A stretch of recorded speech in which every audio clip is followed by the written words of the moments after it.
प्राचीन कोकणमध्ये. तर चला, इकडे प्राचीन कोकणमध्ये प्राचीन कोकण मूर्तीच्या स्वरूपामध्ये दाखवलेले गेलेले आहे. इथे एंट्री तिकीट 50 रुपयात आहे आणि 3 वर्षाच्या खालच्या मुलांना मोफत आहे. फोटो काढण्याचे 50 रुपये वेगळे चार्ज. गणपतीपुळ्यापासून अवघ्या 1 किलोमीटर अंतरावर प्राचीन कोकण हे संग्रहालय आहे आणि इथे गेल्या काही शतकातील कोकणी जीवनशैलीची माहिती आणि इतिहास लाईफ साईज मूर्तीमधून देण्यात आलेली आहे. इथे आम्हाला गाईड देण्यात आलेला, जिने संपूर्ण माहिती हिंदीमध्ये सांगितली.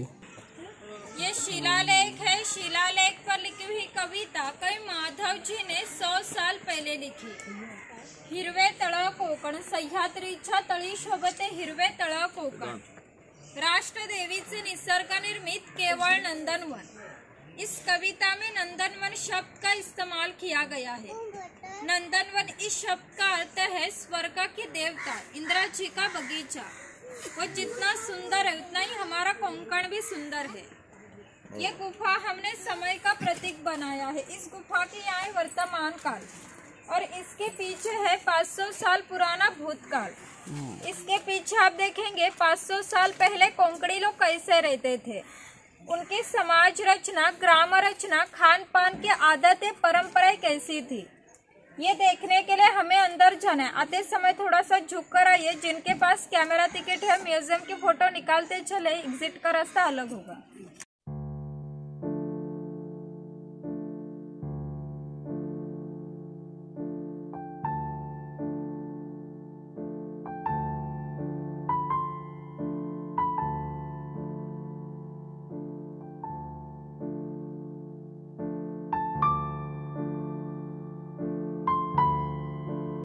ये कोकम का पेड़ है. इसके फल से जूस निकाला जाता है.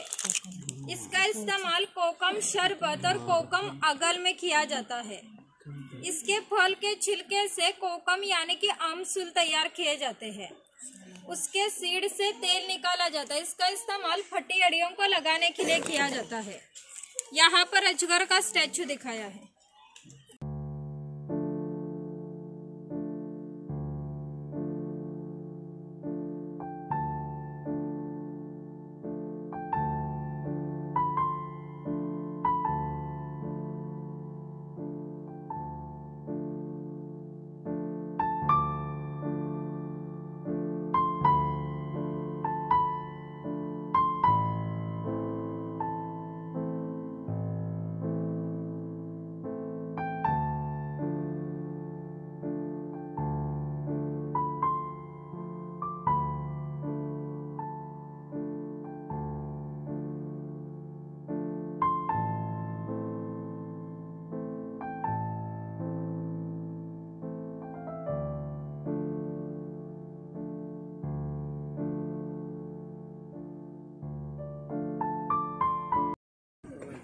ये भगवान परशुराम है.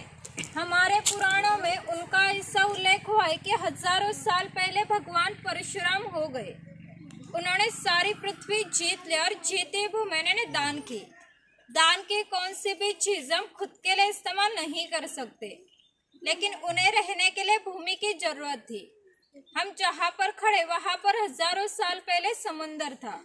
उसके साथ उन्होंने युद्ध किया और उसे 40 या 50 किलोमीटर पीछे ढकेल दिया. और जो भूमि निर्माण हुई उसे कोंकण कहते हैं और इस भूमि को परशुराम जी की भूमि कहा जाता है. कोंकण में जांभा नाम का जो लाल रंग का पत्थर मिलता है, इसका ये जो पक्का रास्ता आप देख रहे हैं, इसे कोंकणी भाषा में पखदंडी कहते हैं. ये पखदंडी 400 साल पुरानी है. पहले पखदंडी गणेश जी की मंदिर तक थी. आधुनिकता नष्ट हो गई. आज सिर्फ हमारी प्राचीन कोंकण में पाई जाती है. पहले ऐसी पखदंडियां ग्राम देवता की मंदिर की ओर जाने के लिए बंधी जाती थी. आज हम लोग इस पखदंडी से प्राचीन कोंकण की ग्राम देवता वाघजय उसके दर्शन के लिए जा रहे हैं.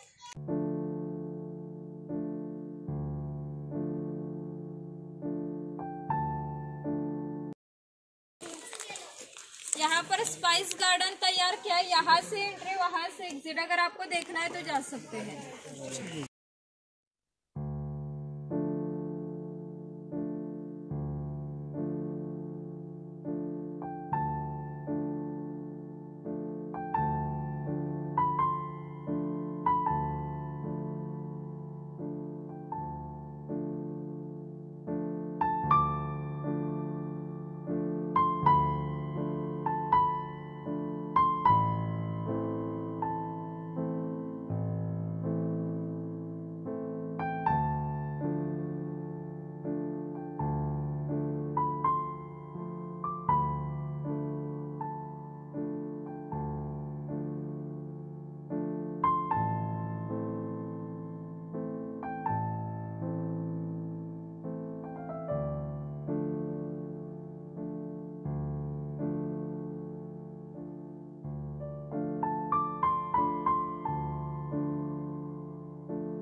ये चिरफल का पेड़ है। चिरफल का फल जंतुनाशक होता है। इसका इस्तेमाल अनाज में रखने के लिए किया जाता है और ये फिश करी में भी डाला जाता है। तो हमारे बिक्री केंद्र में खरीद सकते हैं।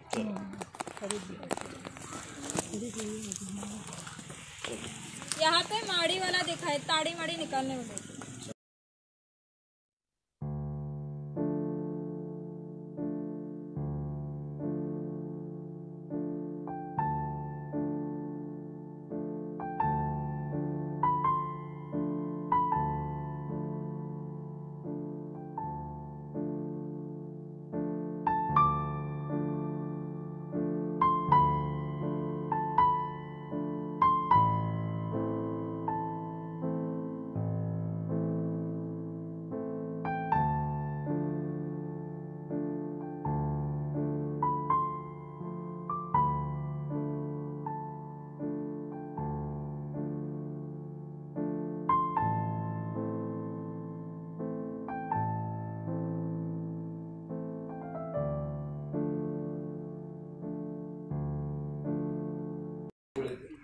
ये हमारी ग्राम देवता का मंदिर है। पहले धार्मिक संस्था ही गांव नियंत्रित करती थी। गांव में किसी दो व्यक्ति के बीच झगड़े हो गए तो गांव के सभी लोग यहाँ इकट्ठा हो जाते थे और गांव के मुखिया उनके सामने न्यायदान का काम करते थे। और एक महत्व की विशेषता है कि संसार में ऐसी प्रथा है कि हर एक जाति धर्म के लोग अपने अपने मंदिर, चर्च और मस्जिद में जाकर भगवान के दर्शन लेते हैं। हम कोंकणी लोग भी साल भर भगवान के पास जाकर भगवान के दर्शन लेते हैं। लेकिन हमारे यहाँ सन शिमगा यानी कि होली का त्योहार मनाया जाता है। तब इस देवी को इस पालकी में बिठाकर गांव के हर एक घर में लेके जाते हैं। यानी कि कोंकणी लोग और भगवान, इनका नाता इतना नजदीक होता है कि हमारा एक दूसरे के पास आना जाना होता है। इस देवी का नाम वाघजाई है। यह नाम हमने जानबूझकर रखा है क्योंकि जिस जंगल में वाघ पाए जाते हुए जंगल समृद्ध माना जाता है। 500 साल पहला कोंकण का जंगल भी इतना ही समृद्ध था। हम कोंकणी लोग वड, पीपल, साप इनकी पूजा करते, यानी कि हम निसर्ग पूजक कहलाते हैं। इसलिए हमारी इस देवी का नाम भी प्रकृति के संबंधित वाघ जैसे रखा गया है। यहाँ पर हमारे कुछ पुराने वाद्य हैं। लकड़ी का ढोल है, मिट्टी के 2 ताशे हैं। इनका नीचे का भाग मिट्टी से तैयार किया है। ये 110 बरस पुराने हैं। अगर बजाने वाले कुशल हो तो इनका आवाज 1 या 2 किलोमीटर दूरी पर पहुंचता था। पहले इसका इस्तेमाल धार्मिक कार्य के लिए और संदेश वन के लिए किया जाता था।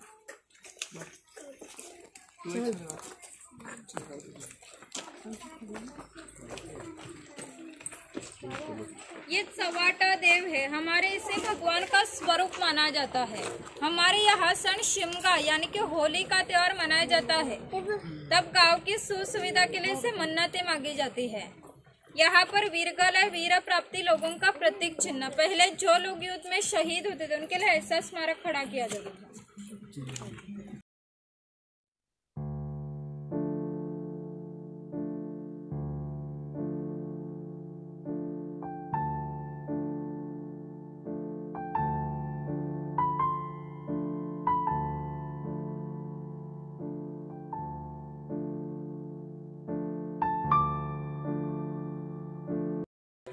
यहाँ पे कड़क लक्ष्मी दिखाए पोतराई लोग होते जो खुद को चाबुक से मारते हुए यहाँ पे दिखाए। वो पहले खेल करने के लिए गांव में आते थे, इसलिए यहाँ पर उन्हें दिखाया है।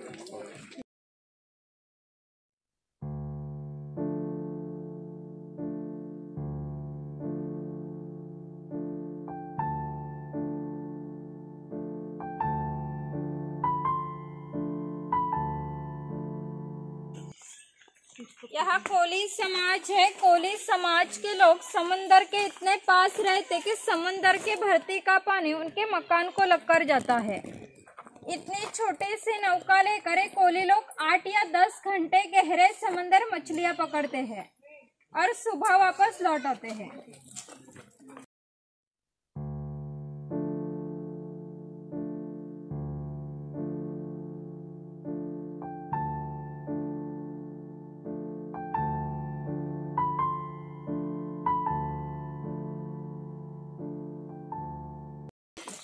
ये नाई है। पहले कोंकण में बाटा से सिस्टम थी, यानी कि नहीं सूतदार का असर, ये लोग घर घर में जाकर अपनी अपनी सेवा देते थे। इसके बदले में इन्हें पैसे नहीं मिलते थे लेकिन अनाज मिलता था।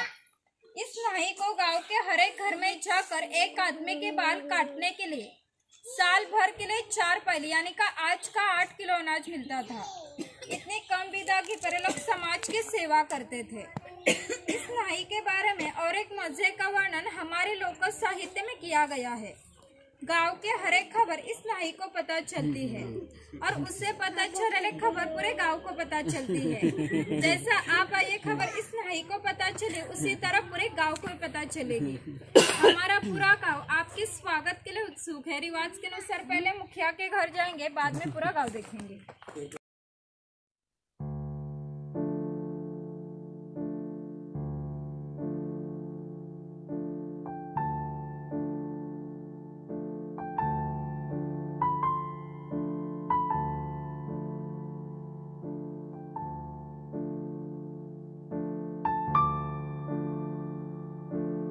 ये मुखिया है राजा के गांव का पहला प्रतिनिधि यानी मुखिया। धार्मिक और राजकीय संदर्भ मुखिया का पहला सम्मान था।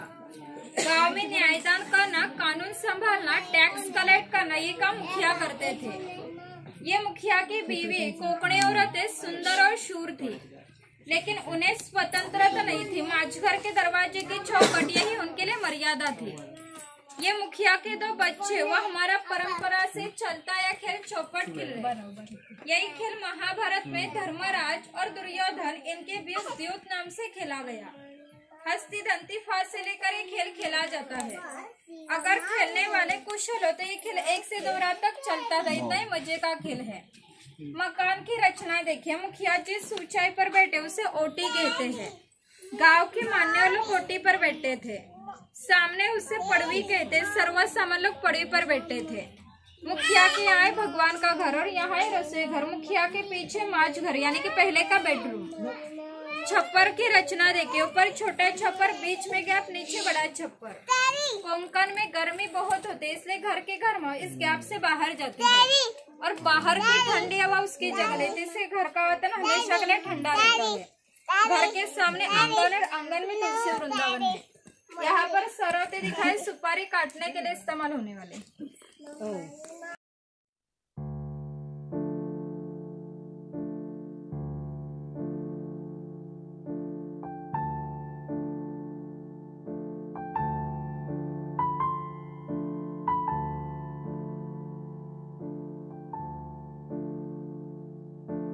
यहाँ पर छोटे बच्चे को खेलते हुए दिखाया है।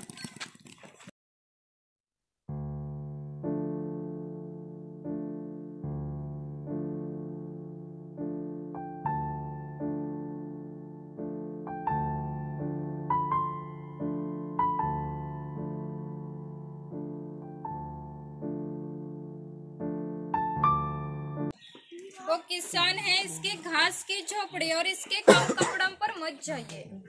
ये हमारे गांव का प्रमुख उत्पादक घटक माना जाता है।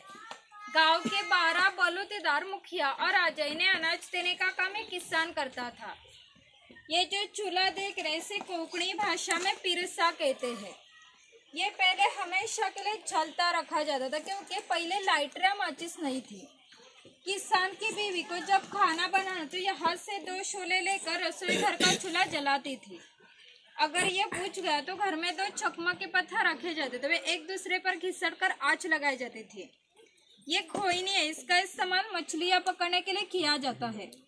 पीछे से बेलियन से बांधकर पानी में रखी जाती। इसके अंदर की रचना इसी के अंदर का मछली फिर से बाहर नहीं आ सकती। पीछे कणकी है, इसका इस्तेमाल अनाज रखने के लिए किया जाता है। इसके अंदर अनाज डालकर ऊपर छिरफल नाम के फल डालकर ढक्कन लगाकर बाहर से गोमय की पुताई की जाती है। इससे अंदर का अनाज 2 या 3 साल तक अच्छे से रहता है। ये किसान की बीवी और किसान की लड़की है। वो झूला किसान के घर में हमने हमेशा के लिए टंगा हुआ रखा है क्योंकि हमारे किसान के घर हर साल बच्चा पैदा होता था। यानी कि हर एक किसान के घर 8 या 10 बच्चे पैदा होते थे, यानी कि उसकी जॉइंट फैमिली थी। ये उछल है, इसका इस्तेमाल कपड़े सुखाने के लिए किया जाता है। यहाँ पर कोकण का त्योहार गौरी गणेश दिखाया, वहाँ पर पहले का वॉकर दिखाया।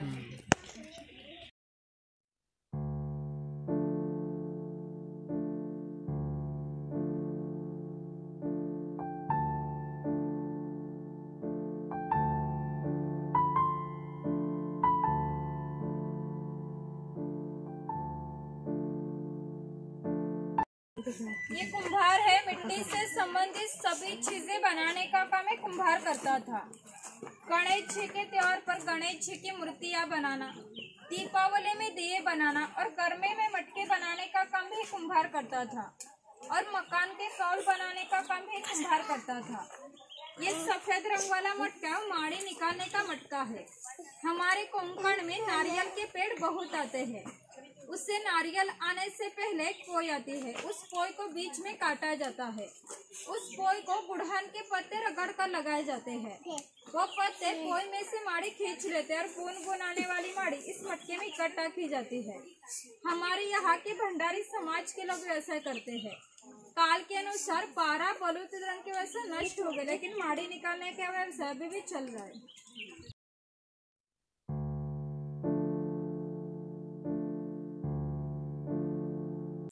यहाँ पे सोनार दिखाया है।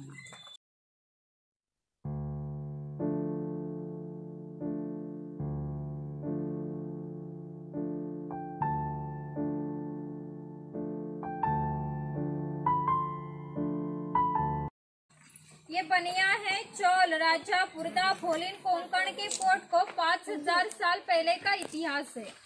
इस बंदरों से भारत के सभी व्यापारी पूरे जग से व्यापार किया करते थे।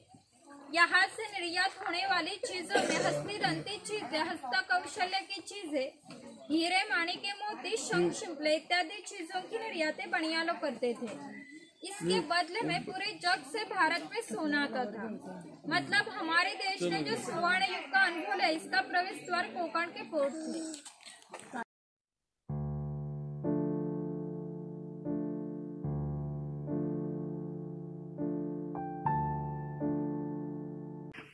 ये सुतार है। गांव के 12 बलूतदार दिखाए जो अधिक महत्वपूर्ण है, हमने यहाँ दिखाया।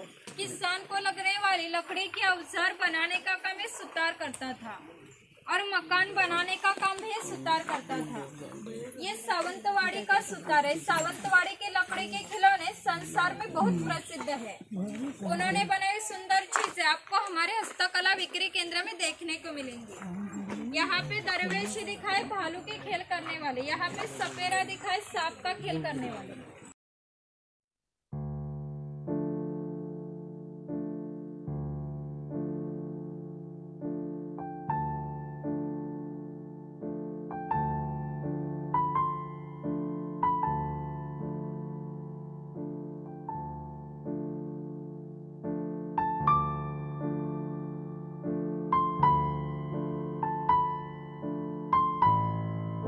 ये लोहार है। किसान को लगने वाली लोहे की चीजें बनाने का काम लोहार करता था। 500 साल पहले कोंकण की राजकीय स्थिति अस्थिर थी। यहाँ के कई लोग सेना में थे। उनको लगने वाली ढाले और तलवारें बनाने का काम लोहार करता था।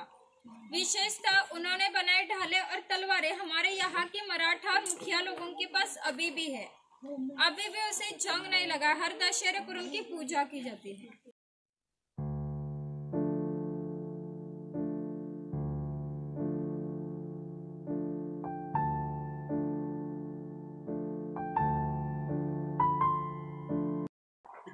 ये तेली है। पहले हम कोंकणी लोग अपने खाने में नारियल का तेल इस्तेमाल करते थे। किसान अपने बगीचे में जाकर खुद नारियल लेकर आता था और तेली उसके सामने नारियल का तेल निकाल कर देता था। ये तेल की घानी है, इसे खूंट कहते हैं। यहाँ सूखा नारियल डाला जाता है। ये जो खड़ी लकड़ी, इसे कोंकणी भाषा में लाट कहते हैं। ये लाट इस आड़ी लकड़ी को इस तरह बंधी जाती है। यहाँ पर लाट सीधी तरह खड़ी रहती है। यहाँ पर कोलों को बैल बांधा जाता है और यहाँ आड़ी लकड़ी पर पत्थर रखकर तेल खुद बैठता है। ये सब वजन लेकर बैल गोल घुमाने के बाद लाट पर पड़ता है। लाट का वजन नारियल पर पड़ता है। इस तरह अंदर के नारियल पीसकर तेल निकाला जाता है। ये तेल बाहर निकालने के लिए कोलों का बैल छोड़ना पड़ता है। कोलों बाजू करना पड़ता है। आड़ी लकड़ी छोड़नी पड़ती है। इससे अंदर का तेल निकाला जाता है। फिर इससे नया तेल निकालने के लिए नया नारियल डाला जाता है। यानी कि पहले तेली को इतना सा तेल निकालने के लिए 1 या 1.5 घंटा लगता था। यानी कि पहले का कोंकणी जीवन इतना ही कष्टमय था।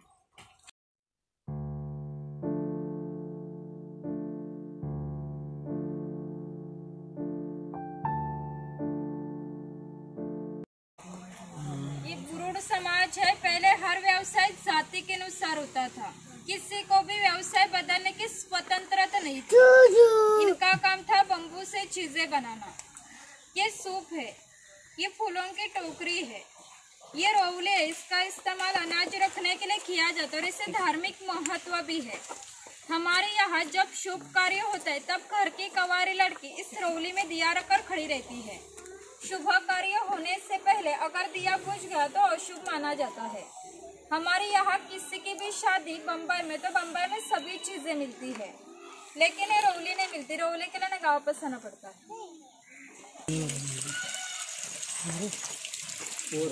ये रसोई घर है। हर समाज की स्वतंत्र खान पान की परंपराएं होती। किसी भी दो समाज की खाद्य संस्कृति में समानता नहीं थी।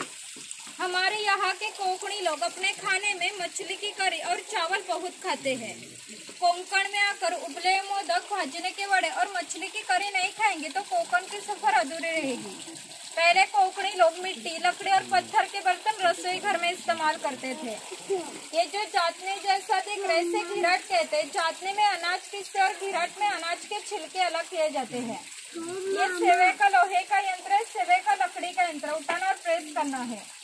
ये मोदक पात्र यानी कि पहले का कोंकणी कुकर। यहाँ पर नीचे पानी रखा जाता है। यहाँ पर मोदक रखकर ढक्कन लगाकर मोदक पात्र चूल्हे पर रखा जाता है। इससे अंदर के मोदक स्टीम होते हैं। ये पूरण यंत्र है। यहाँ दाल डाली जाती है। 2 रॉड घुमाने से पूरण नीचे गिरता है। बाद में उसकी मीठी रोटी तैयार की जाती है, यानी कि पूरण पोली, दाल पीसने के लिए। वो टिफिन बॉक्स है। नीचे 3 डिब्बे है। बाजू में जो चम्मच है, ऊपर पानी पीने के लिए लोटा है। बाजू में चाय रखने के लिए तितली है। यहाँ पे लकड़ी के चम्मच दिखाए, यानी कि पहले का कोंकणी जीवन इतना ही कष्टमय था और हजारों बरस ऐसे तरह जी रहे थे।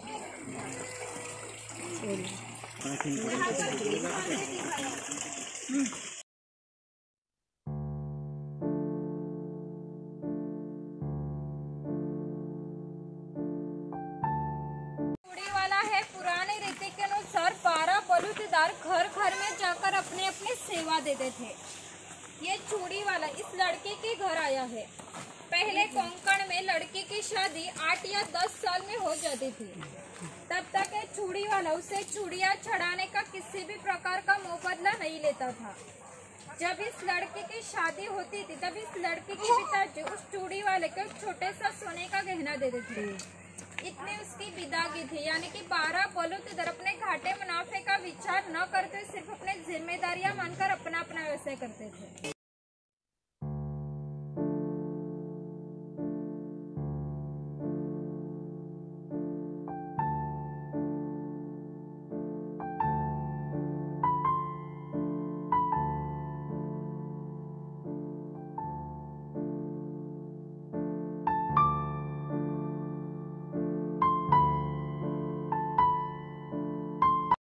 ये पनघट है। पहले कोंकण में बहुत जंगल था, इसलिए गांव में बहुत सारा पानी था।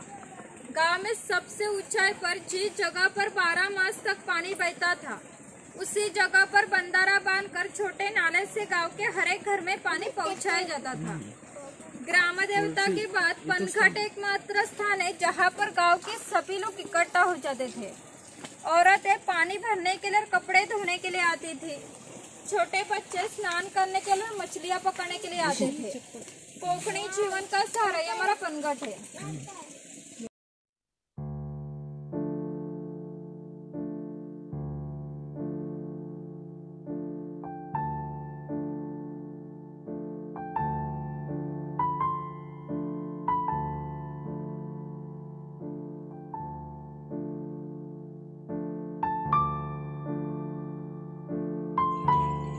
चर्मकार है। खाल से चीजें बनाने का काम एक चर्मकार करता था। और इसके साथ और एक घटना बताते जो 500 साल पहले घटी है। यहाँ से 80 किलोमीटर दूरी पर मार्लेश्वर नाम का भगवान शंकर जी का मंदिर है। वहाँ पर एक पहाड़ी पर गुफा है, उस गुफा में शिवलिंग है। वहाँ की विशेषता है कि वहाँ जीवित सांप पाए जाते हैं। पहले भगवान एक गाँव में रहते थे। उस गाँव के लोगों का व्यवहार उन्हें पसंद नहीं था, इसलिए उन्होंने गांव छोड़ने का निर्णय लिया। मकर संक्रांति के पहले तो उन्होंने गांव छोड़ दिया। गांव के बाहर चर्मकार का मकान था। यह चर्मकार गरीब परंतु श्रद्धालु नीतिवान था। शंकर जी ने किसी भी प्रकार का जाति भेद न करते उसे मशाल दिखाने की विनती की। चर्माकार ने अतिथि देवो भव समझकर मशाल दिखाने के लिए बाहर निकले। आज जिस जगह पर मार्लेश्वर है वहां जाकर भगवान शंकर जी ने अपना असली रूप प्रकट किया और इस चर्माकार को दर्शन दिया और उसे कहा कि अब मैं इस गुफा में ही रहूंगा। इस घटना को 500 साल हो गए, लेकिन हर मकर संक्रांति के पहले दिन भगवान शंकर जी के पालकी उनके मूल गांव से निकलती है। तब उस पालकी को मशाल दिखाने का काम चर्माकार का आज का वंशज वो करते हैं। यानी कि मार्लेश्वर ऐसा स्थान है जहाँ पर किसी भी प्रकार का जाति भेद नहीं माना जाता।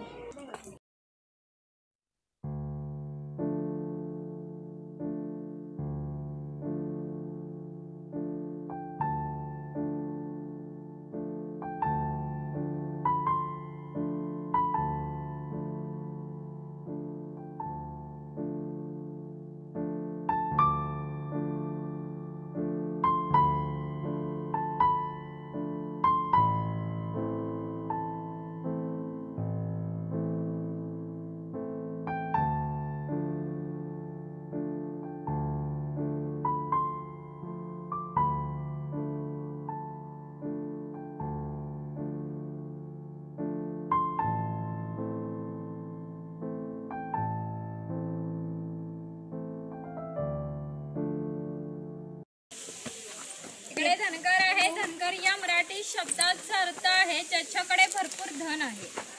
पूर्वी हा धनगर समाज इतक्या दुर्गम ठिकाणी राहत असे की तिथून त्यांचा पहिला बस स्टॉप देखील 10 ते 12 किलोमीटर अंतरावर असतो। हे लोक ज्यावेळी गावात येत तेव्हा त्यांच्या पायात चामड्याच्या वाहनात घुंगराची काठी व खांद्यावरती फाटकी घुंगडी या वेशभूषेत येत असत। असे असणारी प्रत्येक धनगर 100 ते 125 गायी व 5 ते 25 म्हशींचा मालक असते। प्रत्येक गायी म्हशीची किंमत ही 8 ते 10 हजारापर्यंत असते आणि या सर्वांची जर विक्री करायची म्हटली तर त्यांची किंमत काही लाखात जाते। इतक्या धनसंपत्तीचा मालक हा धनगर होता। कोकणी लोकांचे राहणीमान साधे असल्याने यांची राहणी सुद्धा अशी साधी होती। बकरीची गोठी आहे। जंगली प्राण्यांपासून संरक्षण होण्यासाठी ती अशी उंचावरती बांधली आहे। तिच्या आतमध्ये 2 बांबूंच्या मध्ये फट आहे, कारण त्यांनी केलेला मैला यातून बाहेर पडत असते।